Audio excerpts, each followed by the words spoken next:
అందరికీ నమస్కారం. శ్రీ అపరాజిత వంటిల్లు స్వాగతం. నేను మీ భవాని. ఈరోజు పెద్దుల్లిపాయలతో పచ్చడి చేస్తున్నాను అన్నమాట. చాలా బాగుంటుంది, రుచిగా ఉంటుంది. ఇది ఇలా మీరు కూడా చేసి చూడండి. ఒక మాట, శ్రీ అపరాజిత వంటిల్లు ఛానల్ ఫస్ట్ టైం చూస్తున్నారా? సబ్స్క్రైబ్ చేయండి, లైక్ చేయండి, షేర్ చేయండి. నచ్చిందా వీడియో? కామెంట్ చెప్పండి. రండి ఇప్పుడు వీడియోలోకి వెళ్దాం. స్టవ్ వెలిగించి బాండీ పెట్టి ఆయిల్ వేసుకోవాలి.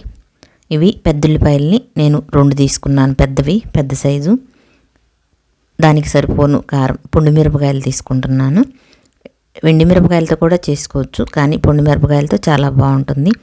కొంచెం ఒక అరంగుళం అల్లపు ముక్కని అట్ట 4 ముక్కలుగా చేసి వేసుకుని అవి కూడా మొత్తం 3 కలిపి వేయించుకోవాలి. ఇవి కాస్త వేగినాక దీంట్లో 2-3 రెబ్బలు కరివేపాకు, 7-8 వెల్లుల్లి గబ్బాలు, కొద్దిగా చింతపండు వేసి మళ్ళీ వేయించుకోవాలి. ఉల్లిపాయ బాగా ఏమీ వేగవసరం లేదు, మిరపకాయలు వేగితే చాలు. అవి వేగంగానే కట్టేసుకుని బాండీ దించి పక్కన కింద పెట్టుకోవాలి. చూడండి చక్కగా వేగుతున్నాయి కదా, అడుగంటకుండా కలుపుతూ వేయించుకోవాలి. ఇప్పుడు ఇవి వేగినవి ఈ బాండీని దించి పక్కన పెట్టేస్తున్నాను. ఇవి ఆరినాక మిక్సీలో వేసి చట్నీ చేశాను నేను. రోట్లో చేసుకుంటే చట్నీ ఇంకా బాగుంటుంది, ఎందుకంటే మెత్తగా నలగకుండా కొంచెం అక్కడక్కడ ఉల్లిపాయ ఉండేటట్టు తొక్కుకుంటే తింటామంటే చాలా బాగుంటుంది అన్నమాట. కొంచెం కుదరక నేను మిక్సీలో వేసాను. అది పక్కన పెట్టుకుని ముక్కలు స్టవ్ వెలిగించి అట్ట గిన్నె పెట్టుకుని ఆయిల్ వేసుకుని ఆవాలు, జీలకర్ర.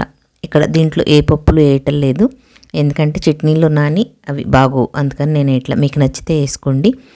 జీలకర్ర అవి వేగినాక కొంచెం కరివేపాకు, 4 వెల్లుల్లి రబ్బలు వేసి చక్కగా వేయించుకొని ఇక ఆ గిన్నెని దించి పక్కన పెట్టుకుని ఇప్పుడు ఆ జార్లో ఇంకొంచెం జీలకర్ర, ఇందాక చిన్నుల్లిపాయలు వేసి వేయించాం కదా, అవి కాక 4 ఇంకా పచ్చివి వెల్లుల్లి గబ్బాలు, ఉప్పు అన్నీ సరిపాను వేసుకుని పచ్చడిని పట్టుకోవాలి. పచ్చడి మెత్తగా ఏమీ అవసరం లేదు, కొంచెం బరకగా వేసుకోండి. ఇప్పుడు ఆ తాలింపులో ఇది ఇంకొక ఉల్లిపాయ కోసాను. అలా ముక్కలు కోసుకుని దాన్ని ఏ ముక్కకు ఆ ముక్క ఎడలు తీసి కలుపుకోండి. అలా చట్నీ వేసి ఉల్లిపాయ ముక్కల్లో కలిపేసి ఒక గంట తర్వాత అన్నంలో తింటే చాలా బాగుంటుంది.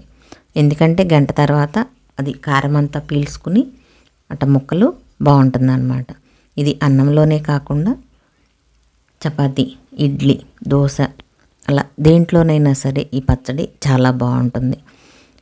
ఇలా ఈ చట్నీ మీరు కూడా చేసి చూడండి, తిని చూడండి, చాలా రుచిగా ఉంటుంది. ఉల్లిపాయ ముక్కలు మాత్రం అలా పెద్దగానే కోసుకుని వేసుకుంటే చాలా రుచిగా ఉంటాయి అన్నమాట తినేటప్పుడు. అందుకని నేను అలా వేసాను. వేయండి మీరు కూడా అలా. ఒక మాట, ఇలా మీరు కూడా వండి చూడండి, తిని చూడండి. లైక్ చేయండి, షేర్ చేయండి, సబ్స్క్రైబ్ చేయండి.